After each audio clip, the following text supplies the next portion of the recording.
आजम खान की पत्नी तंजीन फातिमा और बसपा प्रमुख मायावती के बीच मुलाकात हुई।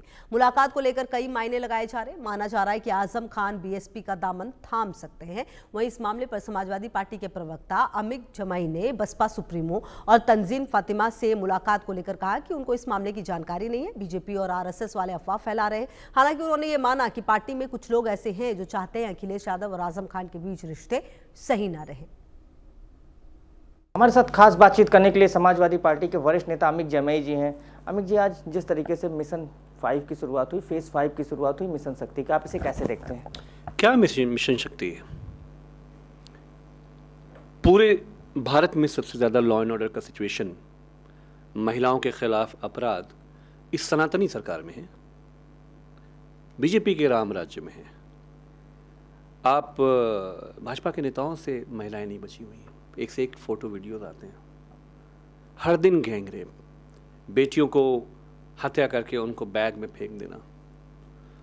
उत्तर प्रदेश में लखनऊ में 6 बजे के बाद कोई भी बेटी महिला अकेले घर से बाहर नहीं निकल सकती, चाहे उसका ज्वेलरी छिन जाएगा, उससे छेड़छाड़ हो जाएगी, फिर बाद में कहेंगे कि हमने इनकाउंटर कर दिया। इनकाउंटर सोल्यूशन नहीं। सवाल ये है कि जो मेरे नेता माननीय अखिलेश यादव जी ने 1090 महिलाओं की पावर शक्ति लाइन बनाई, उसको आप जोन तक ले जाते। महिलाओं का जो केसेस हैं वो डायरेक्ट 1090 पे आते थे, आपने उसे फिर थानों से जोड़ दिया और थानों में मांडवाली हो जाती है पुलिस के साथ। महिलाओं के मामले में FIR तक नहीं हो रही है। तो ये जो मिशन शक्ति वगैरह है, ये एक फेल्ड प्रोग्राम है और पूरे देश में सबसे ज़्यादा जो असुरक्षित महिलाएं हैं वो उत्तर प्रदेश की महिलाएं हैं। अमित जी, आपके वरिष्ठ नेता हैं आजम खान जी, उनकी पत्नी अकॉर्डिंग टू सोर्सेज बीएसपी के सुप्रीमो से मुलाकात की तंजीन फातिमा जी। इसे आप कैसे देखते हैं? क्या नाराजगी है? अब तो काफ़ी दूरी लग रही है। देखिए, ये सब बीजेपी आरएसएस की अफवाहें हैं, फैलाई हुई, प्लांट की हुई। और हमारे नेता आदरणीय आजम खान साहब वो कोई सिर्फ MLA MP नहीं है, भारत की समाजवादी आंदोलन के वरिष्ठतम जो गवाह हैं।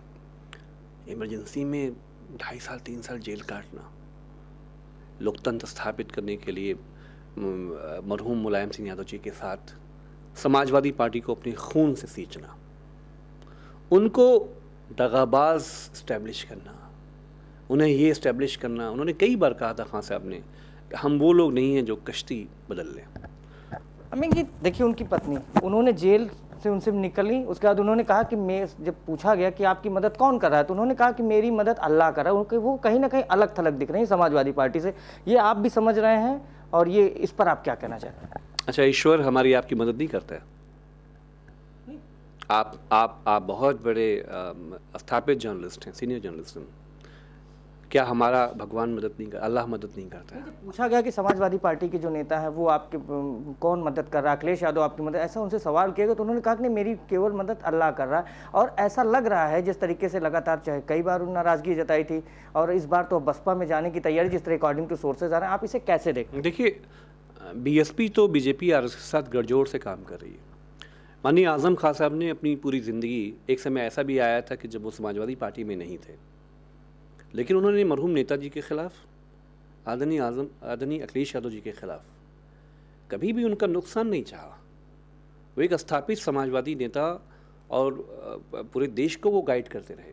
हमारा ये मानना है कि अगले 2-1 दिनों के अंदर हम ये सबकी कामना है कि वो जेल से बाहर आएंगे और इस देश में जो फाशिस्ट ताकतों के खिलाफ जो चैलेंज है, जो लड़ाई है, उसकी रहबरी करने में, माननीय राष्ट्रीय अध्यक्ष श्री अखिलेश यादव जी को गाइड करने में वो अपना पूरा रोल निभाएंगे।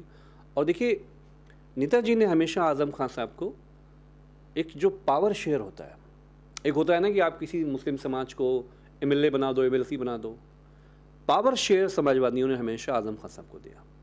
और वो हम, मेरे नेता माननीय अखिलेश यादव जी से बहुत मोहब्बत करते हैं, उनको बहुत चाहते हैं और हम सब ये चाहते हैं कि जो पूरा हमारा समाजवादी परिवार है ये और एक दिन मजबूत हो, और मजबूत इस तरह से मजबूत हो कि 2027 में माननीय अखिलेश यादव जी मुख्यमंत्री बने और दोबारा से जो भी केसेस आजम खान साहब पे जो लगाए गए हैं, फर्जी केसेस हैं, अखिलेश यादव जी ने पूरे सूबे से वादा किया हुआ है, सरकार बनते ही माननीय आजम खान साहब पे जितने भी केसेस हैं वो विड्रॉ होंगे, जैसे आदरणीय मुख्यमंत्री जी ने किया था।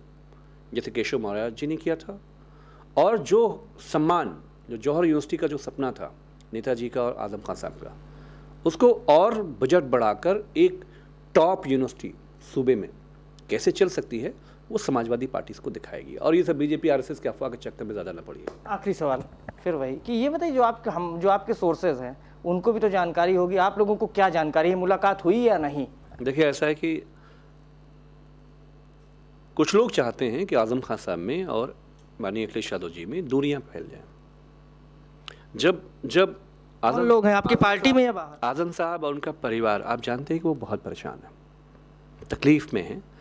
250-300 केस, ताज़ीन मैम हो गई, अब्दुल्ला साहब हो गए, आज़म साहब हो गए, तीनों का केस मिला लीजिए 250-300 केसेस हैं। हर दिन सुबह शाम वो एक परेशानी में है। कुछ लोग समाज में, पॉलिटिक्स में हमेशा होते हैं जो चाहते हैं कि दोनों के रिश्तों में एक जहर पैदा हो जाए, और इस बात को आज़म खान साहब भी पहचानते हैं और इस बात को मेरे नेता आदरणीय अखिलेश जी भी पहचानते हैं। लेकिन वो जो उनका वैचारिक रिश्ता है और आज़म साहब का और अखिलेश जी का जो रिश्ता है, वो सिर्फ पार्टी के कौमी सदर का रिश्ता नहीं है। माननीय अखिलेश यादव जी आज़म साहब को हमेशा पिता समान जो सम्मान है, वो हमेशा हम सब लोग गवाह हैं उसके। वो अखिलेश जी हमेशा उनको एक वालिद की जो हैसियत है, पिता की जो हैसियत है, वो उनका सम्मान है। तो मुझे लगता है कि जो लोग भी इसमें जहर डालना चाहते हैं वो कभी भी कामयाब नहीं होंगे, और आज़म साहब के आने के बाद ऐसे जो भी लोग हैं उनकी दुकान बंद हो जाएगी। मतलब आपकी पार्टी में भी कुछ लोग हैं जो चाहते हैं ना, और बहुत सारे सूत्र हैं। नहीं, आपके पार्टी में भी लोग हैं, हम ये सवाल करेंगे। आपने कहा कि काफ़ी लोग हैं, तो कौन लोग हैं? पार्टी में हैं या पार्टी के बाहर हैं? पार्टी में मतलब आपके कुछ ठीक नहीं चल रहा है आजम खां को लेकर, जिस तरीके से आपने कहा कि कौन लोग हैं जो आप बताना चाहेंगे, कौन लोग हैं जो नहीं चाहते कि उनके रिश्ते सही ना हो? हमारा ये कहना है कि पार्टी में सब ठीक है, और आदरणीय आज़म खान साहब, मैंने कहा कि समाजवादी आंदोलन के, समाजवादी पार्टी नहीं, समाजवादी आंदोलन के भारत के सबसे वरिष्ठ नेताओं में से एक हैं, जिन्होंने ऑटोक्रेसी के खिलाफ लड़ाई लड़ी, जिन्होंने जेपी साहब के साथ जो है जेलें काटी, नेताजी के साथ जेलें काटी और समाजवादी पार्टी को सींचा है। ये हर दल में, हर जगह इस तरह के लोग होते हैं। कुछ लोग बाहर के होते हैं जो सूत्र बन के खबरें फैलाते हैं। तो जो सूत्र हैं उनका जो समाचार है वो बहुत जल्दी, जिस दिन आज़म खान साहब बाहर आएंगे उसी दिन सूत्र का जो स्रोत है वो ख़त्म हो जाएगा।